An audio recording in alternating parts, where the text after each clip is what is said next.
بسم الله الرحمن الرحيم. الحمد لله رب العالمين والعاقبة للمتقين والصلاة والسلام على سيد الأنبياء والمرسلين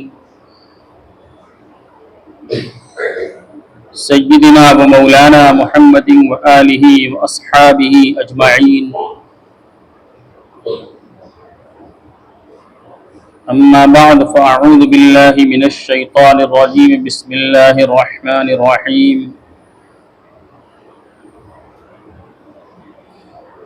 قل هل يستوي الذين يعلمون والذين لا يعلمون. وقال تبارك وتعالى إنما يخشى الله من عباده العلماء. صدق الله العلي العظيم. وقال النبي صلى الله عليه وسلم إنما بعثت معلما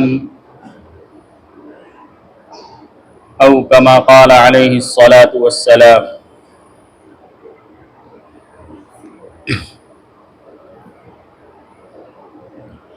محترم بھائیوں، دوستوں، بزرگوں،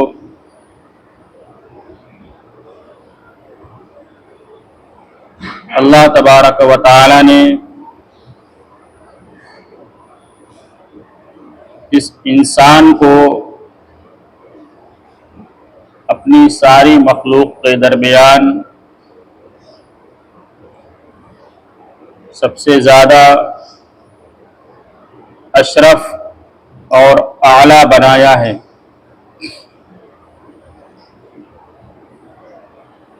اس کی اشرفیت اور اس کے اعلیٰ ہونے کی وجہ یہ ہے کہ اللہ تبارک و تعالی نے اس کو اپنی دیگر مخلوقات کے درمیان اس کے اندر عقل، علم اور صحیح اور غلط کے درمیان تمیز کرنے کی صلاحیت اور ملکہ اس کے اندر ودیعت فرمایا ہے. اس کو اس بات کی طاقت دی ہے، اتنا فہم دیا ہے کہ وہ کسی چیز کو دیکھنے کے بعد اپنی عقل کے ذریعے سے یا اپنے علم کے ذریعے یا اصحاب علم سے اس کے بارے میں علم حاصل کرنے کے ذریعے وہ چیز صحیح ہے یا غلط ہے، قابل عمل ہے یا قابل عمل نہیں ہے، اس کا وہ فیصلہ کر سکتا ہے. یہی وہ چیز ہے جس کی بنیاد پر اللہ تبارک و تعالی نے اس کو اپنی تمام مخلوقات کے درمیان سب سے اعلیٰ بنایا ہے، بلکہ اس روئے زمین کے اوپر اللہ تبارک و تعالی نے اس انسان کو اپنا خلیفہ اور نائب نامزد کیا ہے اسی علم کی بنیاد پر. قرآن پاک کے اندر اللہ تبارک و تعالی نے حضرت انسان کے پیدائش کے وقت فرشتوں کے ساتھ جو مکالمہ ہوا اس کو تفصیل سے اللہ تبارک و تعالی نے ذکر فرمایا، اور انسانوں کی فضیلت کس بنیاد پر ہے، جس کے سامنے فرشتوں نے اپنا سر نیاز خم کر دیا، اس کو اللہ تبارک و تعالی نے قرآن پاک کے اندر بیان فرمایا اللہ نے ارشاد فرمایا انی جاعل فی الارض خلیفہ، کہ میں اس زمین کے اندر اپنا ایک خلیفہ بنانے والا ہوں، اپنا ایک نائب پیدا کرنے والا ہوں۔ فرشتوں نے عرض کیا کہ اے اللہ، ہم آپ کی پاکی بیان کرتے ہیں، ہم آپ کی بڑائی بیان کرتے ہیں، ہم آپ کی تسبیح کرتے ہیں، تقدیس کرتے ہیں، تحلیل کرتے ہیں، تکبیر کرتے ہیں، ہم آپ کی ہر طرح کی عبادت اور بندگی کرتے ہیں۔ پھر اس روح زمین کے پر ہم فرشتوں کے علاوہ انسانوں کو پیدا کرنے کی کیا ضرورت ہوئی؟ جبکہ وہ انسان جب دنیا کے اندر جائے گا، دنیا میں وہ فساد پھیلائے گا، دنیا کے اندر قتل و غارت گری کرے گا، دنیا میں فتنہ کی وجہ بنے گا، انسانیت کو زخم پہنچائے گا۔ یہ ساری برائیاں اس کے درمیان ہوں گی، جبکہ ہم ان تمام برائیوں سے، تمام گناہوں سے محفوظ ہیں، ہم صرف آپ کی بندگی کرتے ہیں۔ تو اللہ تبارک و تعالی نے آدم علیہ السلام کو اس کائنات کی تمام چیزوں کے نام اور ان کے کام بتلا دیے اور سکھلا دیے، اور پھر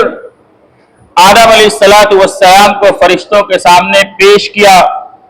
اور فرشتوں سے پھر ان چیزوں کے نام دریافت کیے۔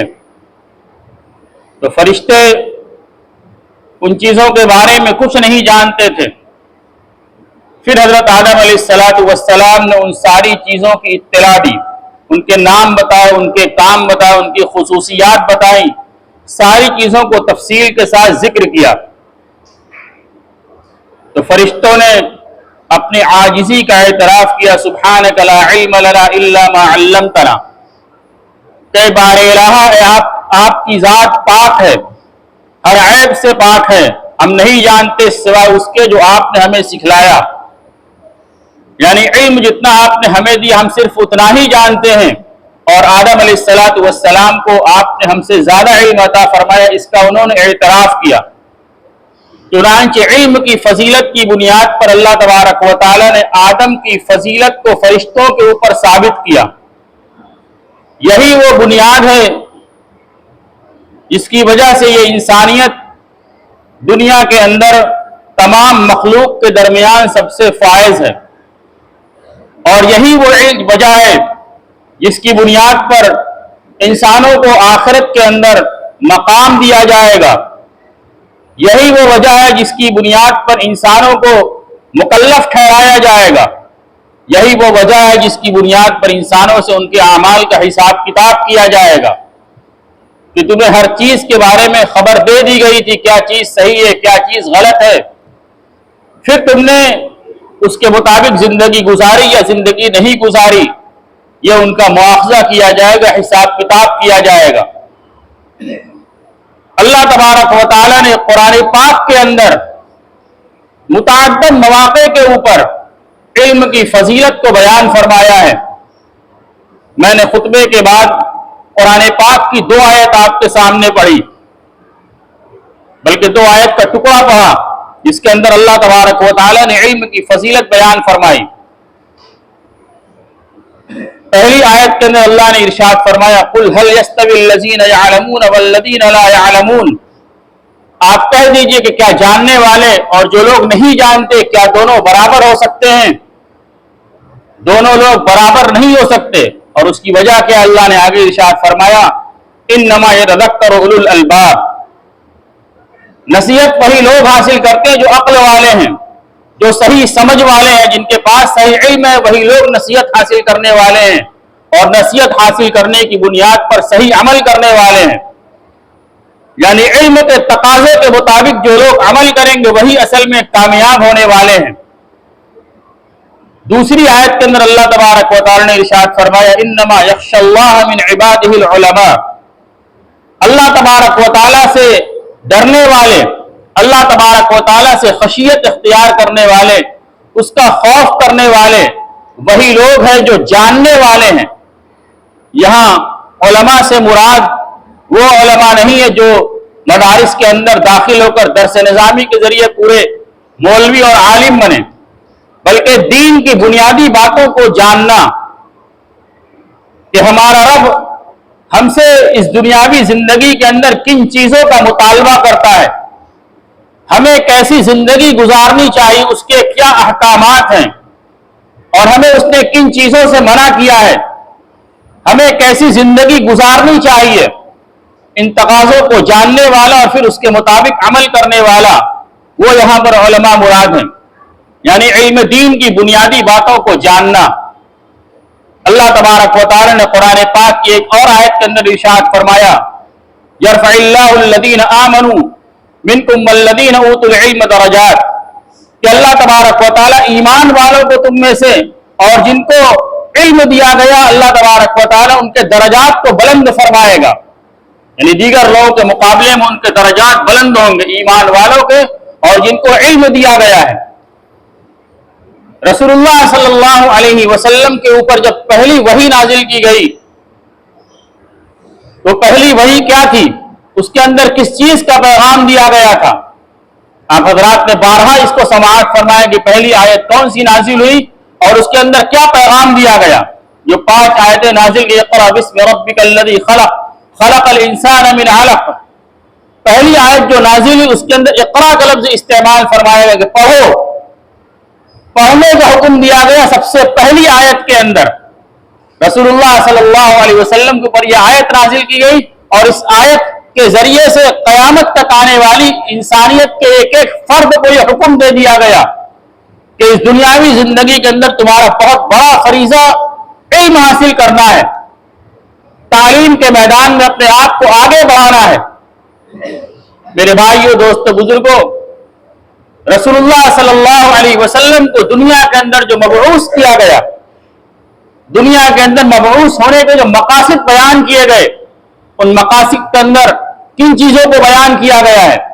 लक़द मन्नल्लाहु अलल मुअ्मिनीना इज़ बअथ फ़ीहिम रसूलन मिन अनफुसिहिम यत्लू अलैहिम आयातिही व युज़क्कीहिम व युअल्लिमुहुमुल किताब वल हिकमा, कि अल्लाह तबारक व तआला ने लक़द मन्नल्लाहु अलल मुअ्मिनीन, ईमान वालों के ऊपर एहसान किया कि उनके दरमियान उन्हीं में से एक रसूल भेजा, और वह रसूल क्या करता है? यत्लू अलैहिम आयातिही, कि वह रसूल अल्लाह तबारक व तआला की आयात की तिलावत करता है, व युज़क्कीहिम, और उनका तज़किया करता है, उनको पाक करता है, व युअल्लिमुहुमुल किताब वल हिकमा, और उनको किताब व हिकमत सिखाता है, यानी किताब कुरान पाक की तालीम देता है और हिकमत की तालीम देता है। हिकमत से मुराद क्या है? मुफस्सिरीन की एक जमात फरमाती है हिकमत से मुराद यहाँ पर सुन्नत है, कि उसको सुन्नत की तालीम देता है। यह रसूल की दुनिया में बेअसत का मकसद है, कुरान पाक की तिलावत करके उसको सिखलाना,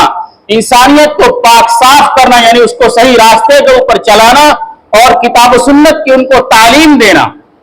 और खुद रसूलुल्लाह सल्लल्लाहु अलैहि वसल्लम ने दुनिया में अपनी बेअसत का मकसद क्या बयान फरमाया? इन्नमा बुइस्तु मुअल्लिमन, कि मैं इस दुनिया के अंदर मुअल्लिम बनाकर भेजा गया हूं, तालीम देने वाला बनाकर भेजा गया हूं। मेरे भाइयों, दोस्तों, बुजुर्गों, कुरान पाक की आयात के अंदर, अहादीस के जखीरे के अंदर इल्म के ऊपर, इल्म के हुसूल के ऊपर इस इंसानियत को मुख्तलिफ अंदाज से उभारा गया है कि जो उम्मत इल्म के मैदान के अंदर अपने आप को आगे बढ़ाए, इल्म के हुसूल के सिलसिले में, इल्म के फजाइल के सिलसिले में बेशुमार अहादीस हैं। इतनी अहादीस हैं कि मुहद्दिसीन ने सिर्फ इल्म के उन्वान पर किताबें मुरत्तब की हैं, इसके अंदर वो अहादीस जमा की जिनका ताल्लुक इल्म से है। आप अहादीस की किताब उठाकर पढ़िए, मिश्कात शरीफ उठाकर पढ़िए, बुखारी शरीफ पढ़िए, मुस्लिम शरीफ पढ़िए, जहां किताबुल सलात है, किताबुल वुजू है, किताबुल अहकाम है, बहुत सारे अबाब और किताब अलग अलग उन्वान के तहत कायम किए गए हैं। वहीं पर एक बाब आता है किताबुल इल्म, इल्म की किताब, और उसके अंदर मुहद्दिसीन ने उन अहादीस को जमा किया है जिनके अंदर इल्म के फजाइल को बयान किया गया है। और वो 2-4 हदीसें नहीं है, मैंने अभी अर्ज किया कि मुफस्सिरीन की एक जमात में सिर्फ इस एक उन्वान के ऊपर पूरी पूरी किताबें मुरत्तब की, इसके अंदर सैकड़ों अहादीस और उसकी वजाहत उन्होंने तफसील के साथ लिखी है। रसूलुल्लाह सल्लल्लाहु अलैहि वसल्लम की दुनिया में बैसत के बुनियादी मकासद में से यह मकसद था, और उसके फजाइल बयान किए गए कि जो शख्स इल्म दीन हासिल करेगा अल्लाह तबारक व तआला उसको कैसे नवाजेंगे, उसके हर हर कदम के ऊपर अल्लाह तबारक व तआला उसका क्या इकराम करेंगे। एक हदीस के अंदर बयान किया गया कि जो शख्स इल्म दीन हासिल करने के लिए अपने घर से निकलता है, वो जब तक इल्म दीन की तहसील के अंदर लगा रहता है वो अल्लाह के रास्ते के अंदर होता है, यानी जिहाद फी सबीलिल्लाह का सवाब उसको मिलेगा। कब तक? हत्ता यरजिया, जब तक वो अपने घर लौट करना चला है तब तक वो अल्लाह के रास्ते के अंदर होता है, इल्म दीन के हुसूल में जब तक लगा हुआ है। दूसरी हदीस के अंदर बयान फरमाया गया, मन सलक तरीक़न यल्तमिसु बिही इल्मन सहलल्लाहु बिही तरीक़न इलल जन्नह औ कमा क़ाल अलैहि सलातु वस्सलाम। जो शख्स किसी रास्ते के ऊपर चलता है जिसके जरिए वो इल्म दीन को तलाश करता है, अल्लाह तबारक व तआला उसके जरिए से जन्नत के रास्ते को आसान फरमा देते हैं। एक हदीस के अंदर रसूलुल्लाह सल्लल्लाहु अलैहि वसल्लम ने इरशाद फरमाया कि जब कोई शख्स इल्म दीन हासिल करने के लिए अपने घर से निकलता है तो सारी मखलूकात उसके लिए अल्लाह तबारक व तआला से दुआए मग़फ़िरत करती है, दुआए रहमत करती हैं। हर मखलूक दुआ करती है, यहां तक कि समंदर के अंदर मछलियां भी उसके लिए अल्लाह तबारक व तआला से दुआ करती हैं। फरिश्ते उसके कदमों के तले अपने परों को बिछाते हैं, हर तरह से उसका इकराम किया जाता है। मेरे भाइयों, दोस्तों, बुजुर्गों, इल्म दीन वो दौलत है, और मैंने मुताद्दिद गुफ्तगू के अंदर आप इस बात की वजाहत आपके सामने की है कि कुरान पाक के मजमून के अंदर और शरीयत इस्लामिया के मजमून के अंदर जब इल्म का लफ्ज़ इस्तेमाल किया जाता है तो इल्म से मुराद इल्म दीन होता है। इल्म से मुराद इल्म दीन होगा, या ये सारे फजाइल इल्म दीन के ऊपर हैं। मेरे भाइयों, दोस्तों, बुजुर्गों, आज इस तेज रफ्तार दुनिया के अंदर जब इल्म के यानी इसके नारे बुलंद किए जा रहे हैं कि तालीम हासिल करो,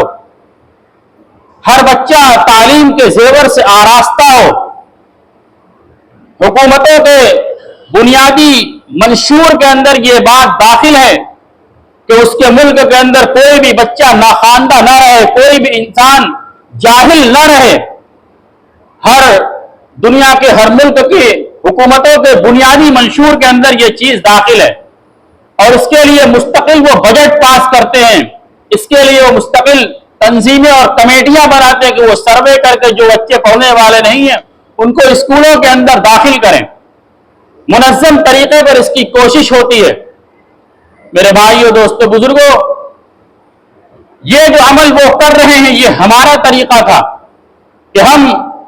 अपने मुआशरे के दरमियान इस चीज को राइज करें कि हमारे घरों के अंदर कोई बच्चा दीन से खाली ना रहे, इल्म दीन से बेजार ना रहे। दुनियावी उलूम हासिल करना ये कहीं से मना नहीं है, बल्कि आज के जमाने के अंदर दुनियावी उलूम का हुसूल इस उम्मत मुस्लिमा की बुनियादी जरूरतों में से एक जरूरत है कि हमारे पास इस दुनिया के हर फन के माहिर अफराद मौजूद हों, हमारे पास आला मेयार के डॉक्टर मौजूद हो हर लाइन के, हमारे पास आला मेयार के वकला मौजूद हों, हमारे पास आला मेयार के इंजीनियर मौजूद हों, हमारे पास आला मेयार के हर मैदान के प्रोफेसर मौजूद हों कि हम अपनी उम्मत के अफराद के लिए यानी आगे बढ़ने के रास्ते हमवार कर सके। लेकिन इन तमाम चीजों से पहले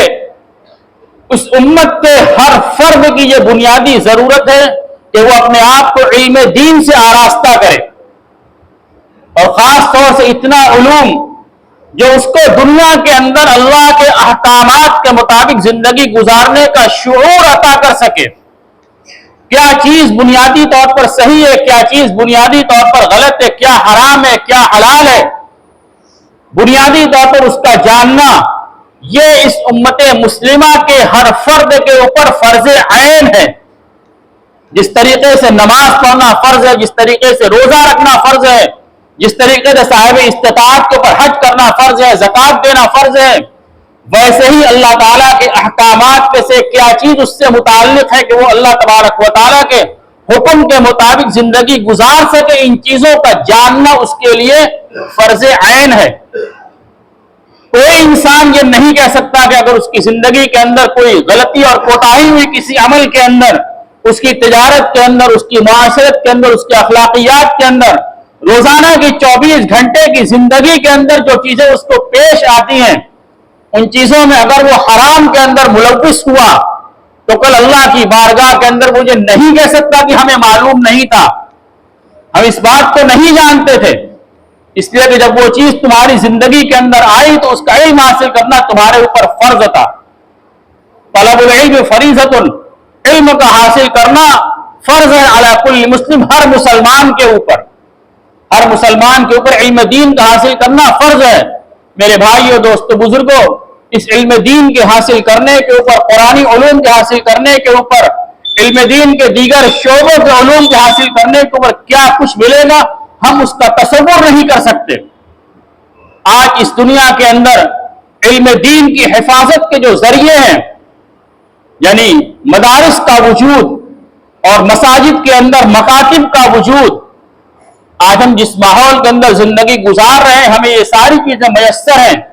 ہمارے معاشرے کے اندر مدرسے کا بھی وجود ہے جو علم دین کی اشاعت کے اندر لگے ہوئے ہیں، اور ہماری مساجد کے اندر مکاتب کا بھی وجود ہے۔ یہ اللہ تبارک و تعالیٰ کی طرف سے بہت بڑی نعمت ہے جو اللہ تبارک و تعالیٰ نے ہم سب کو اپنے معاشرے میں رہتے ہوئے عطا فرمائی ہے۔ ہمیں اس کی قدر کرنے کی ضرورت ہے، اور اس کی قدردانی کیا ہے؟ اس کی قدردانی صرف یہ نہیں ہے کہ مدرسے والے چندے کے لیے آپ کے پاس پہنچے تو آپ مال کے ذریعے سے اس کا تعاون کر دیں، بے شک یہ بھی تعاون ہے، مال کی بھی ان کو ضرورت پڑے گی۔ مکاتب کے اندر کسی چیز کی ضرورت پڑے آپ اس ضرورت کو پورا کر دیں، بے شک یہ بھی اس کا تعاون ہے۔ لیکن سب سے بنیادی اور سب سے بڑی ضرورت کیا ہے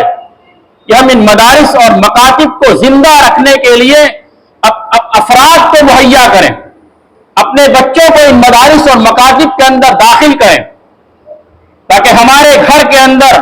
دینی رہبری کرنے کے لیے عالم بھی موجود ہو، ہمارے گھر کے اندر قرآن پاک کے زمزمے کو بلند کرنے کے لیے حفاظ کی تعداد بھی موجود ہو۔ آج حافظ بہت ہیں ہمارے معاشرے کے اندر ماشاءاللہ، لیکن اس کے باوجود بہت سارے گھر ایسے جن کے اندر حفاظ نہیں ہیں۔ حفاظ کی تعداد ایک طرف آپ کیجئے، لیکن غیر حفاظ کی تعداد ابھی بھی اس سے بہت زیادہ ہے۔ اور حفاظ کرام کی فضیلت کتنی ہے اس کا تصور نہیں کر سکتے۔ حفاظ کی فضیلت جو بیان کی گئی کہ اللہ تبارک و تعالی حفاظ کے والدین کو جو تاج پہنائیں گے، اس تاج کی روشنی کتنی ہوگی؟ اس دنیا کے اندر جو سورج ہوتا ہے وہ سورج اگر تمہارے گھر کے اندر ہے جتنی روشنی ہوگی اس سے زیادہ روشنی اس تاج کی ہوگی جو اللہ تبارک و تعالی حافظ کے والدین کو پہنائیں گے۔ والدین کا یہ مقام ہے تو اس حافظ کا کیا مقام ہوگا؟ حافظ کل قیامت کے دن اپنے اہل خاندان میں سے ایسے 10 افراد کی شفاعت کرے گا جن کے بارے میں جہنم کا فیصلہ ہو چکا ہوگا۔ علماء کا مقام اس سے بلند ہے۔ میرے بھائیوں، دوستو، بزرگوں، ہونا تو یہ چاہیے کہ ہر گھر کے اندر عالم ہو، ہر گھر کے اندر حافظ ہو۔ ہمارے اکابرین میں ایسے افراد گزرے ہیں جن میں گھر کا ہر فرد حافظ قرآن ہوا کرتا تھا، ایک بڑی تعداد علماء کرام کی ہوا کرتی تھی۔ حضرت شیخ الحدیث رحمۃ اللہ علیہ، حضرت مولانا زکریا صاحب رحمۃ اللہ علیہ کے گھرانے کے اندر، یعنی ان کا اپنا کوئی نرینہ اولاد نہیں تھی، لیکن ان کی جو لڑکیاں تھیں ان کے گھرانوں کے اندر سارے بچے قرآن پاک کے حافظ تھے۔ دیگر ہمارے جو اکابرین گزرے ان گھرانوں کے اندر ایک ایک فرد حافظ ہوا کرتا تھا۔ آج شیخ الاسلام رحمۃ اللہ علیہ کا گھرانہ دیکھ لیجیے، اس گھرانے کے اندر کوئی بچہ غیر حافظ نہیں ہے۔ آج کی تاریخ کے اندر مولانا ارشد مدنی رحمۃ دامت برکاتہم، حضرت مولانا محمود مدنی دامت برکاتہم، ان کے گھرانے کے اندر کوئی بچہ غیر حافظ نہیں ہے۔ دارالعلوم دیوبند کے ابھی حال کے شیخ الحدیث جن کا انتقال ہوا، حضرت مفتی سعید احمد صاحب رحمۃ اللہ علیہ، ان کی 11 اولاد تھی اور 11 لڑکے تھے اور کچھ لڑکیاں رہیں، ان کی تعداد معلوم نہیں۔ 11 کے 11 بچے حافظ، خود حافظ، ان کی بیوی حافظ، ساری بہویں حافظ، जितने बच्चे घर के अंदर थे सब हाफिज, बहुए जो लेकर आए वो हाफिज नहीं थी, तो पहले उनको हाफिज कराया गया, हिफ्ज कुरान कराया गया, उसके बाद घर की दूसरी जिम्मेदारियां दी गई। मेरे भाइयों दोस्तों बुजुर्गों, ये हाल का है कि एक एक घर के अंदर तमाम अशखास कुरान पाक के हाफिज हैं। मेरे भाइयों दोस्तों बुजुर्गों, ये बहुत बड़ी फजीलत है। अल्लाह तबारक व तआला ने हम सबको मौका दिया है, हमारे मुआशरे के अंदर मदरसे का वजूद है, मकतब का वजूद है, हम अपने नौनिहानों को मकतब के अंदर दाखिल करें, और हमारे जो बच्चे कुछ उम्र को पहुंच गए 12 साल 14 साल 15 साल, अपने घर के हमारी जितनी औलाद है 3 4 5 जितने बच्चे, उनमें से कम से कम एक तो दीन के इल्म के लिए फारिग करें कि वो आलिम बने, मौलवी बने और अपने घर की दीनी जरूरियात को पूरा करे। अल्लाह तबारक व तआला हम सबको कहने सुनने सदा अमल की तौफीक अता फरमाए। व आखिरु दावाना अल्हम्दुलिल्लाहि रब्बिल आलमीन।